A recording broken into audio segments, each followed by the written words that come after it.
Now available in paperback and e-readers, Isis, the Beauty Myth. Learn the beauty secrets of the goddess next door in this action-packed Isis series adventure. Get Isis, the Beauty Myth at online booksellers everywhere today. One of my viewers wanted me to talk about WWW, or woke white women. Now, I am not going to use the term woke to describe these white women because that term, woke, as related to the culture wars between white men and white women, is one that cannot be defined by white men and white women on the left or white men and white women on the right. And that was shown in a video interview where a writer of a book about so-called woke could not define the term when she was asked what the definition of it was by the black female hostess. And because no white person on the left or the right can define the term of woke, I am not going to use that term in this video to describe these white women because the true definition of the word woke actually has to do with foundational black Americans in the 1960s. Now, the term woke means, for foundational black Americans, a person who has had their eyes opened and is aware of all of the racism and white supremacy in America and is actively looking to fight it by empowering black people. So a black person can clearly define what that term is of woke. However, those whites on the left and those whites on the right cannot define the term, and because of white supremacy, they believe they can take that term and use it as a pejorative for their culture wars between these white men and white women on both the right and the left. Now, when it comes to these white women, I will just call them far left white women, and these far left white women are people that men and women, as related to pop culture, have an issue with because these white women basically want to go out here and change pop culture to fit their narrative. Now, these white women, what they want to do is go out here and buy into a lie that they have been told that there is no representation of women in pop culture media. Now, ironically, when it comes to these white women, they are in a deep sleep as related to American pop culture, and they're in a deep sleep as related to American pop culture because most of these white women have been spoiled by American parents, and they have also been indoctrinated into white feminist culture, a culture that basically has perpetuated the narrative that white women have been oppressed, even though the statistics clearly show that white women are not oppressed at all in this country. And I detail this in both my books, The Man Crisis and The Woman Crisis, because at this point here in America, women are the largest population in the United States. Women control the job market, and women are the largest group of employees in this country. Not to mention, women are the largest voting bloc in the United States. So how are women oppressed in America when they are the largest population, have most of the jobs, and control the vote and the dollar? That's the critical question I would like to ask many of these women on the left as related to their oppression. Now, because these women have been miseducated by feminists and indoctrinated into feminism, many of these women buy into a narrative that women are being oppressed in America and that they are underrepresented in media.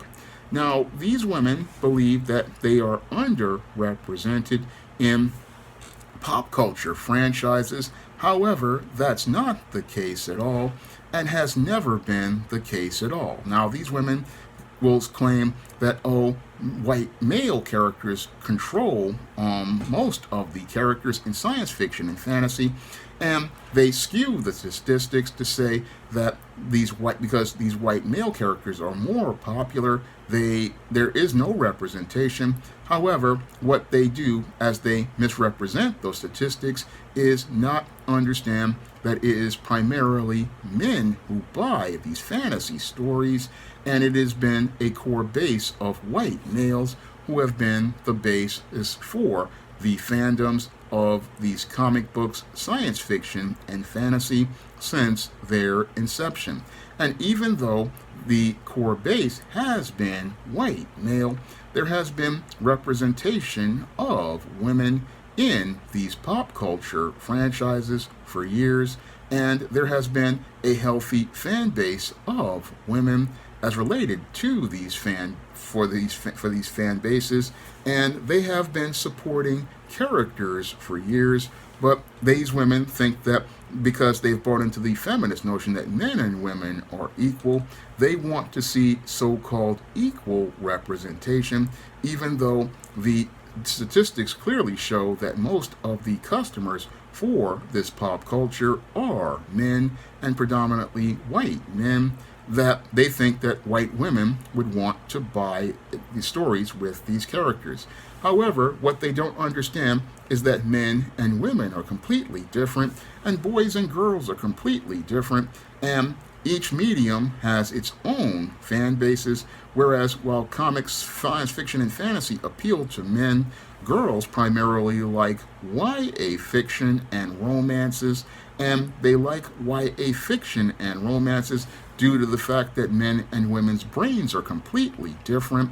A boy likes action and adventure because that allows him to to go out here and be able to process as related to the way his brain works, because comic books are visual and he has to use his hands to read, whereas girls tend to be more cerebral and they read words and prose and imagine things in their head. So that's why boys like these pop culture characters, because it relates to them and how they see the world, whereas girls like YA and romance because it relates to their emotions and stimulating their emotions. So you've got two different perspectives, but many of these women, white women, they have not really understood that men and women are different because feminists told them men and women are the same, and because they think men and women are the same, what they want to do is try to make things equal as related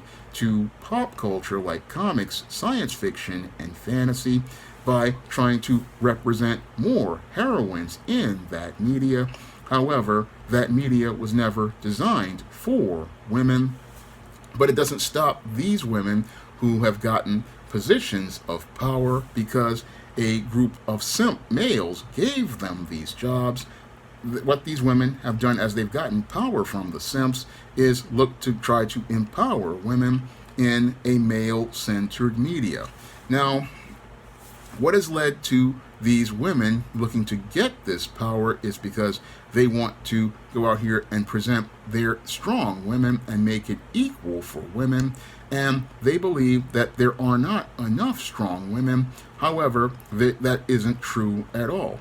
In the pop culture, there have been plenty of strong heroines, from Sheena in the 1950s on television to Emma Peel in The Avengers in the 1960s and Batgirl in the 1960s, to characters like Jamie Summers, the Bionic Woman, who was basically the equal of Steve Austin, the $6 Million Man, and Wonder Woman in the 1970s, not to mention an honorable mention for Charlie's Angels and Princess Leia in Star Wars. And also, as we went into the 80s, we got more heroines in media. And as we went into the 90s, we had Xena Warrior Princess and Buffy the Vampire Slayer. There have been plenty of heroines in media of pop culture who have become popular with not only with boys, but also with a lot of women who were a major part of the comic scene as the comic scene grew and the pop culture scene grew from the 70s into the 90s and early 2000s, because I remember back when I was going to Comic Cons in the 80s, late 80s, there weren't that many women there. But as the 90s went on and fan bases for shows like Buffy the Vampire Slayer, Xena Warrior Princess, and many other shows that really appealed to both boys and girls and men and women started coming out. And I haven't even mentioned the Star Trek franchises, which had great characters like Deanna Troi and Beverly Crusher and all other characters in Deep Space Nine and Voyager. I mean, and like Kira from Deep Space Nine, and there were so many great heroines out there, not to mention Babylon 5. I mean, so many heroines that have risen over the last 30 to 40 years in these franchises out here. And these women are saying that there's no representation, but ironically, what that shows me that these women aren't as quote-unquote woke as some people would say in groups like Comicsgate. They're in a deep sleep, and they're in a deep sleep because they have been spoiled so much and they have not experienced the world. And because they have not experienced the world, these people want to go out here and make changes to the world, even though the world has made a lot of progress. And what's really troubling about these individuals is that they look to change the world. They don't want to study the history of this pop culture. No, they don't want to sit here and do the research and study the history of this pop culture. No, what they want to do is push their characters as the ideal without considering the characters that came before them. No, what these women want to do is create their own characters from their limited life experience. And I say limited life experience because these women have not actually gone out into the world and had any real struggles because they have been sheltered and pampered for years. They want to go out here and make what they think is a so-called strong heroine, but they don't even know how to be strong the way a woman is. No, because these women only see the attention the male characters are receiving, they want to go out here and create a character that is like a man, and they just basically ignore everything that makes a heroine great and relatable to both men and women, because they don't understand that what makes a woman strong is completely different than what makes a man strong. Now, as somebody who has lived with strong women in his family, I know that what makes a woman strong is completely different than what makes a man strong. Yes, what makes a man strong is his discipline and resolve to overcome adversity and overcome the obstacles with his grit and determination. But what makes a woman completely strong in a different way is her strength of character, and that is something presented in the old African proverb, which states, "A race can rise no higher than the moral position of its women, and as the woman goes, so goes the race." And that's one of the principles that is a foundation for when I'm writing heroines, whether it be Isis, Esteem, or Matilda Crowley. I always focus on what makes a woman strong. That's something many of these women who are these what I would call inexperienced women as related to life, they don't know about, because they've never had to go out here and show strength of character, because everything has practically been given to them. And what they want to do is give you a strong woman who is strong like a man, but doesn't really present strength as related to a woman. And this is what alienates people from these characters that some call woke, because these women are asleep to what defines what makes a woman strong. No, what they do is try envy the masculine traits of men as related to their strength, not valuing what makes a woman strong. And these women, because they're inexperienced about writing and storytelling, they want to make heroines like Luke Skywalker or Captain Kirk or any other character. What they want to do is make a so-called strong character with masculine traits, and in many cases, because these women have not experienced life or have any experience as storytellers, what they want to do is create a character out here, and they're desperate to do it to get the attention and clout. But in many cases, what they do is create what people call a Mary Sue, which is basically a self-insert or an avatar character of themselves in somebody else's story and somebody else's universe. And examples of this are characters like Rey from Star Wars, where this character is absolutely comes out of nowhere and is out here absolutely perfect, has no character flaws, and basically can do everything without ever having a learning curve. And these characters are ones that they think are presenting strong women, but they show how weak these women are as related to their creativity and show how little the imagination they have. And it basically shows that most of these women have no talent, but they want to go out here and present their characters as the ideal. But the reality is that these characters show how inexperienced these women are as writers and how even more inexperienced they are as related to life.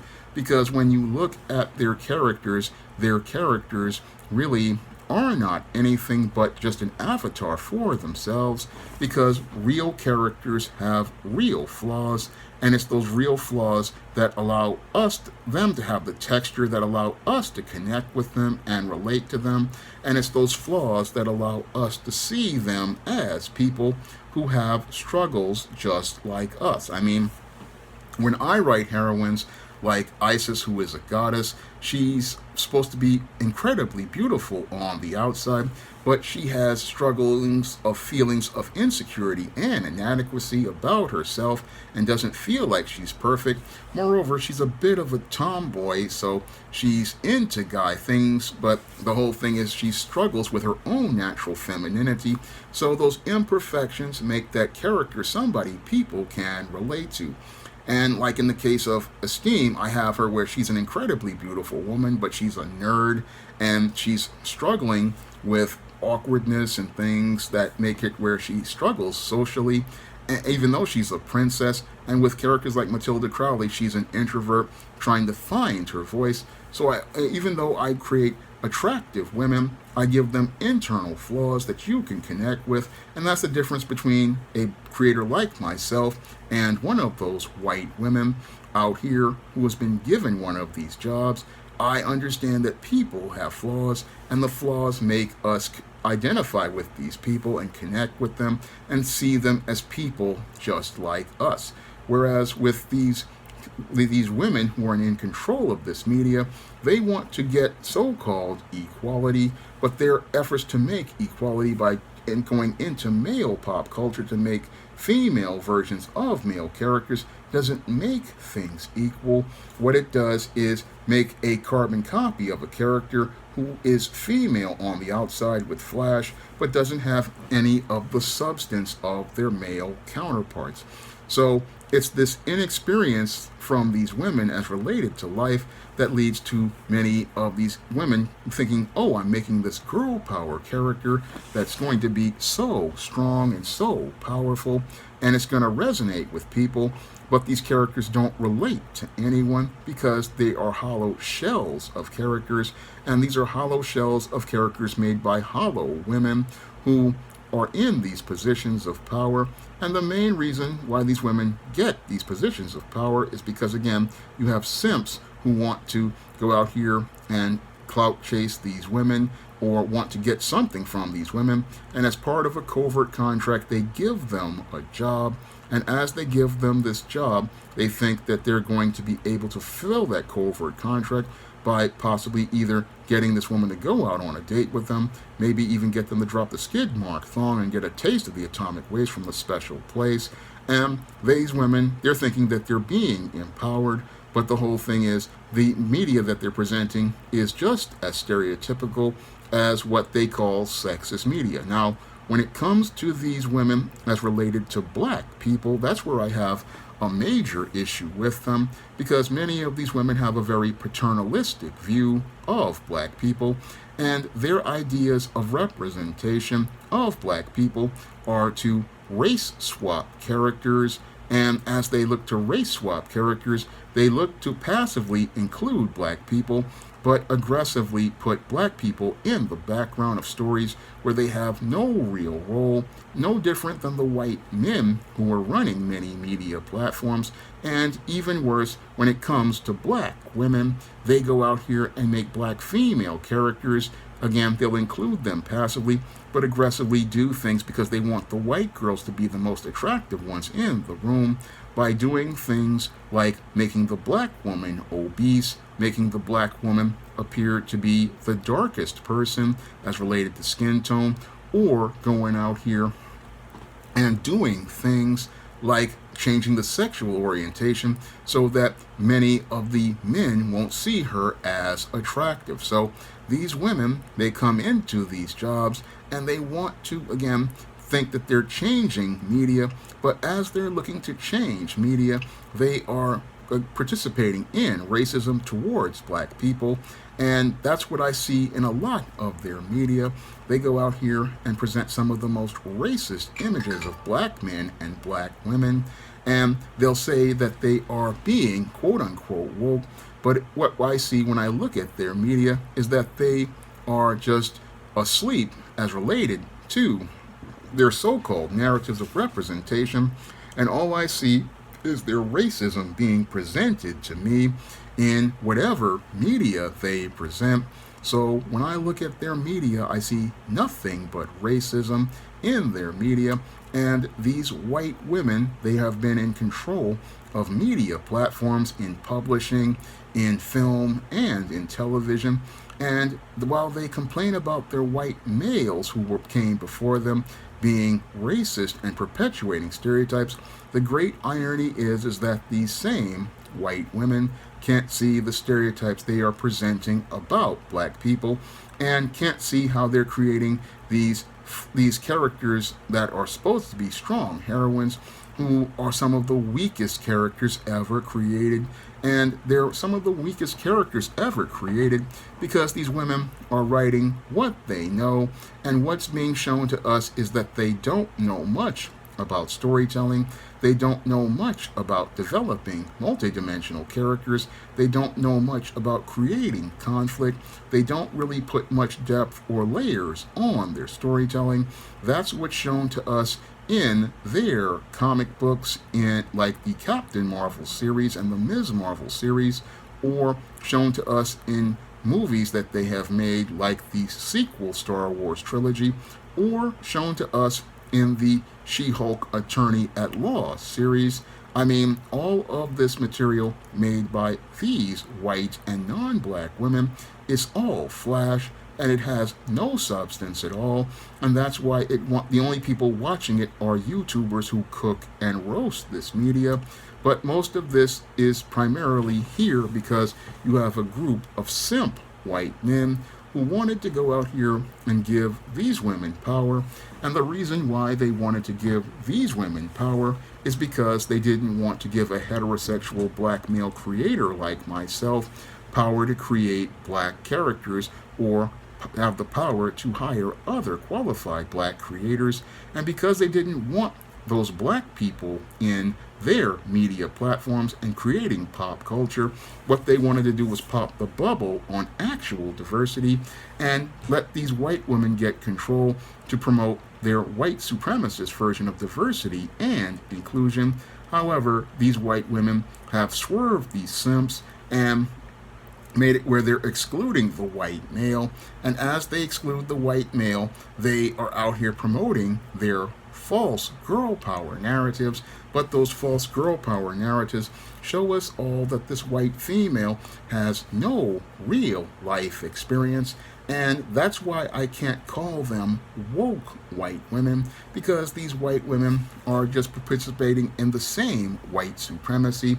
And this, when it comes to this white supremacy, you have both this white woman and this white man in a power struggle over pop culture, and they have a power struggle over pop culture because what the white male wants to do is take control back over this media that he gave to the white female, and neither one of them want to give any black person like myself any sort of creative control, because even though these white females talk about diversity and inclusion, even though they've gotten all of this power given to them, I don't see no heterosexual black men being given control of any projects. I mean, yes, you had Victoria Alonso basically running Marvel Studios with Kevin Feige, but you didn't see any heterosexual black men getting many jobs outside of Ryan Coogler as related to behind the camera.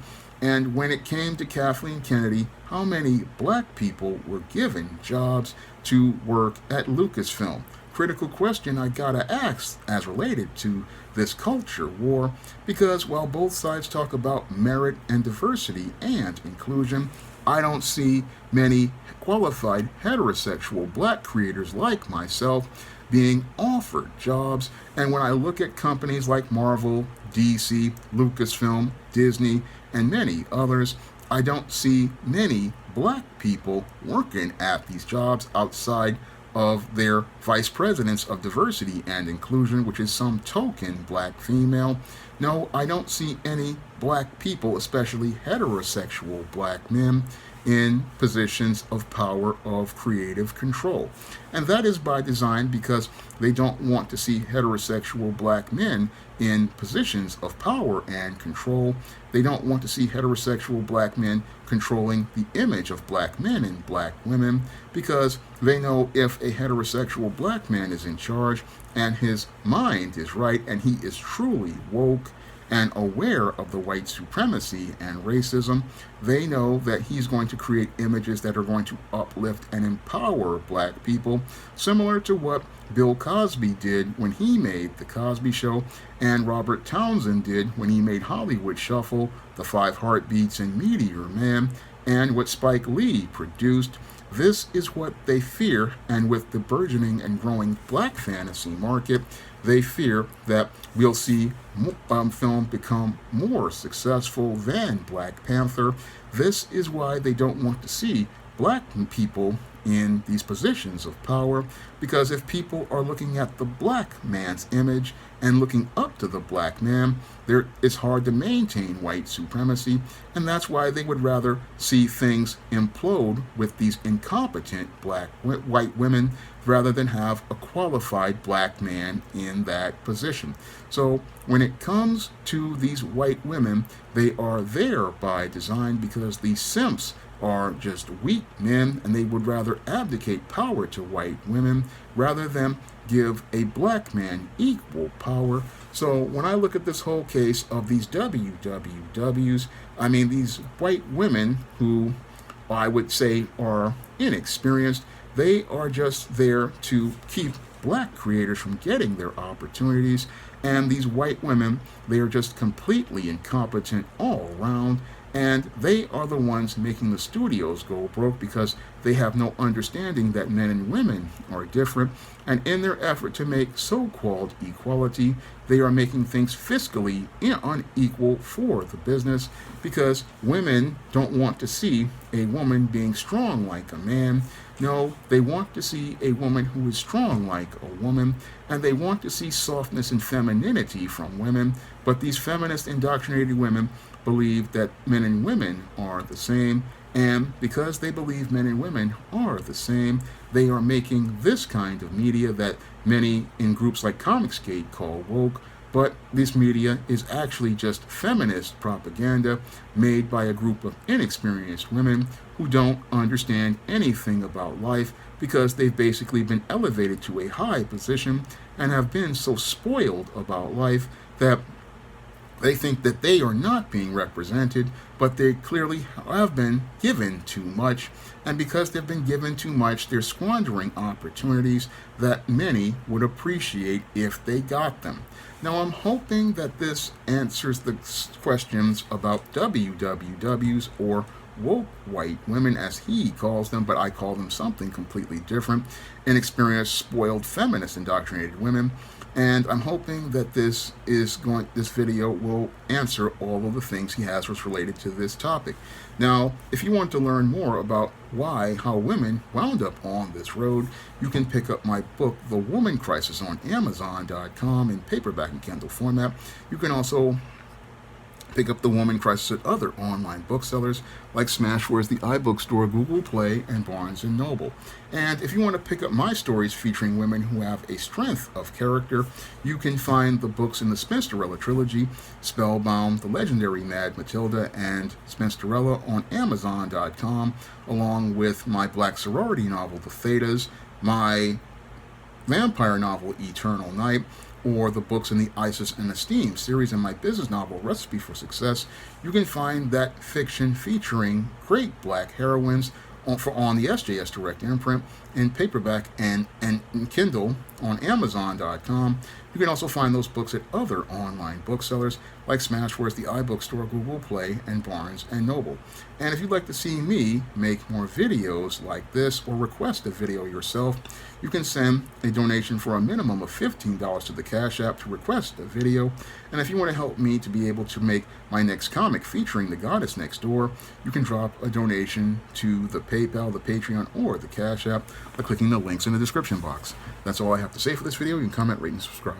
Now available in paperback and e-readers, Isis, Revenge of the Cyber Goddess. The Goddess Next Door must take on the threat of a deadly digital diva driven to destroy the world in this action-packed, all-new Isis series adventure. Get Isis, Revenge of the Cyber Goddess in paperback and e-readers at online booksellers everywhere. Support Black-owned and Black-operated digital broadcast media. www.niceradionetwork.com. Nice Radio Network, broadcasting 24 hours a day, 7 days a week.